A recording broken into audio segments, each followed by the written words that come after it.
మండల అధ్యక్షుడు లోకేష్ గారికి, రామరి మండల అధ్యక్షుడు ప్రకాష్ గారికి, అదేవిధంగా నడిగూడ మండల అధ్యక్షుడు జయంత్ గౌడ్ గారికి, వర్షాల అధ్యక్షుడు సోదరు జయేంద్ర రెడ్డి గారికి, మరియు Atmakur market committee chairman Sunanda Sudhakar Reddy గారికి, వర్షాల మార్కెట్ కమిటీ చైర్మన్ రెడ్డి గారికి అందరికీ నమస్కారం తెలియజేసుకుంటూ, ఈరోజు మనం ఇక్కడ 70 మందికి ముఖ్యమంత్రి గారి సహాయ నిధి చెక్కులు మనం పంపిణీ కార్యక్రమం చేసుకుంటున్నాం. 20,50,000 ఇవి కలుపుకుంటే ఇప్పటివరకు మనం చూస్తే 2,112 మందికి 6,49,20,000 రూపాయలు పంపిణీ చేస్తున్నాం.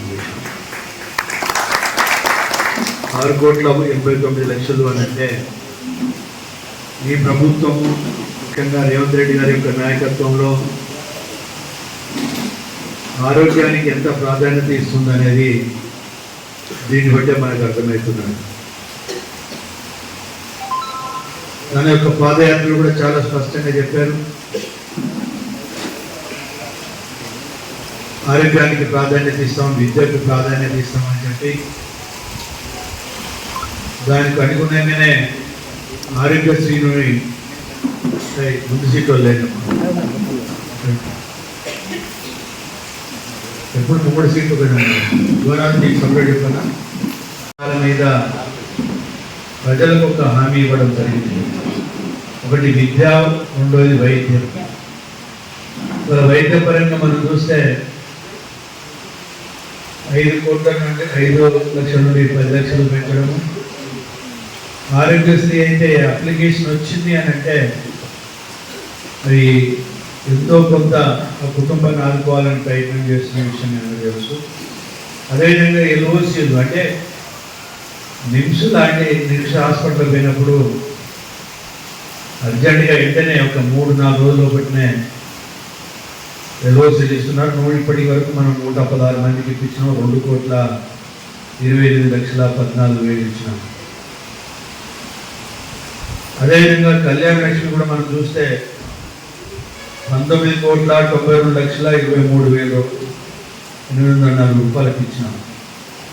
అంటే టోటల్గా అంతా కలిపితే కళ్యాణ లక్ష్మి, అదేవిధంగా ముఖ్యమంత్రి గారి సహాయ నిధి మనం చూసుకుంటే 29,9,65,000 ఈ రోజు వరకు ఇచ్చినాము అని అంటే దగ్గర మనం నెలకు 2 కోట్ల పైన ఈ 2 కార్యక్రమాలకు మనము మన ప్రభుత్వం, ఇంద్రమ్మ ప్రభుత్వం రేవంత్ రెడ్డి గారి యొక్క నాయకత్వంలో, గౌరవ ముఖ్యమంత్రి గారి యొక్క నాయకత్వంలో ఏ విధంగా మనము ఈ నియోజకవర్గంలో మనం తీసుకొచ్చుకోవడం జరుగుతుందో మీ అందరికీ సవినయంగా మనవి చేసుకుంటూ, రెండోది విద్య విషయంలో కూడా వాళ్ళ గౌరవ ముఖ్యమంత్రి గారు ప్రత్యేకమైన శ్రద్ధ తీసుకుంటుండ్రు. ఈరోజు పిల్లలే, ఈరోజు విద్యార్థులే రేపు ఈ దేశ పౌరులు, ఈ దేశ భవిష్యత్తు అని కూడా ఆలోచనతో ఈరోజు హాస్టల్స్లలో గత ప్రభుత్వంలో మనం చూసినాం, పేరుకు రెసిడెన్షియల్ స్కూల్స్ ఏర్పాటు చేసామన్నారు. కానీ అన్ని పశువుల కొట్టాలు అన్నీ ఉన్నాయి. ఒక రకంగా చెప్పాలి అంటే కోళ్ళ షెడ్లలో, మూతపడ్డ ఇంజనీరింగ్ కాలేజ్ బిల్డింగ్స్లలో కనీస సౌకర్యం లేని వాటిల్లో ఏర్పాటు చేసుకోమన్నా చాలా ఇబ్బంది పడుతున్నారని చెప్పే ప్రతి నియోజకవర్గంలో ఈరోజు 200 కోట్లతోటి యంగ్ ఇండియా ఇంటిగ్రేటెడ్ ఎడ్యుకేషన్ పాఠశాల అని మన నియోజకవర్గంలో కూడా మన పథకాలలోనే 200 కోట్లతోటి టెండర్ పూర్తయినాయి. వచ్చే నెలలో ఈ వర్షాలు తగ్గిన వెంటనే పనులు కూడా ప్రారంభించుకోబోతున్నాం. 18 నెలల్లో వాటిని పూర్తి చేసి దేశంలోనే ఒక అత్యున్నతమైన స్థాయిలో మన విద్యా వ్యవస్థను తీసుకుపోవాలని ప్రయత్నం జరుగుతున్నాయి. 2,500 మంది విద్యార్థులకు అన్ని వర్గాల సౌకర్యం కల్పించడమే కాకుండా అంతర్జాతీయ స్థాయిలో ఉన్న లైబ్రరీ ఏర్పాటు చేయడం, క్రీడా ప్రాంగణం ఏర్పాటు చేయడం, దీంతో పాటుగా ఈరోజు హాస్టల్లో మీ దాంట్లో కూడా కొందరికన్నా మీ పిల్లలు హాస్టల్లో ఉంటుంటారు. ఇవాళ 40% డైట్ ఛార్జీలు పెంచాం. అదేవిధంగా కాస్మెటిక్ ఛార్జీలు 200% పెంచి విద్యకు అత్యధికంగా ప్రాధాన్యత ఇవ్వడం జరుగుతుంది. ఈ రెండు ప్రధానమైన అంశాలు. చాలా కుటుంబాలు ఈ రెండింటి మీద వాస్తవంగా చూస్తే మొన్నటి వరకు చాలా డబ్బులు ఖర్చు పెట్టుకొని కుటుంబాలు దెబ్బతిన్న పరిస్థితి మనకు తెలుసు. అలాంటి పరిస్థితి రావద్దు అని చెప్పే విద్యా వైద్యానికి అత్యధికంగా ప్రాధాన్యత ఇస్తూ ఈ మిగిలిన సంక్షేమ కార్యక్రమాలు అయితే మీ అందరికీ తెలుసు ఇస్తూనే ఉన్నాం. ఇంకా కొన్ని ఇవ్వవలసిన అవసరం ఉంది.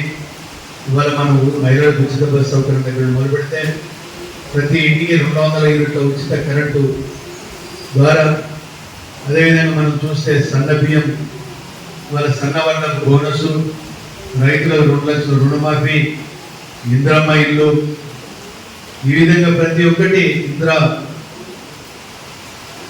అదేవిధంగా ఆత్మీయ భరోసా, ఆత్మీయ భరోసా, ఇలాంటి ఎన్నో సంక్షేమ కార్యక్రమాలు చేపడుతూ ఈ ప్రభుత్వం యొక్క ప్రథమ ప్రాధాన్యత ప్రతి కుటుంబం యొక్క ఆరోగ్య పరిస్థితులను పాటుగా ఆర్థిక పరిస్థితులు అభివృద్ధి చేయాలి, విద్యతో పాటుగా ఆర్థికంగా కూడా అభివృద్ధి చేయాలి అని చెప్పి ఈ కార్యక్రమాలు ముందుకు తీసుకుపోతున్న సందర్భంలో ఈ ప్రభుత్వం ఒకటే మీ దగ్గర కోరుకునేది మీ ఆశీర్వాదం. ఈ ప్రభుత్వాన్ని ఆశీర్వదించండి. ఈ ప్రభుత్వం మీది ప్రజాప్రభుత్వం, ఇది ఇంద్రమ్మ ప్రభుత్వం అని చెప్పి తెలియజేసుకుంటూ ఇప్పుడు చెక్కుల పంపిణీ ప్రారంభించవలసిందిగా ఆత్మకూరు అధ్యక్షుడు రమేష్ గారిని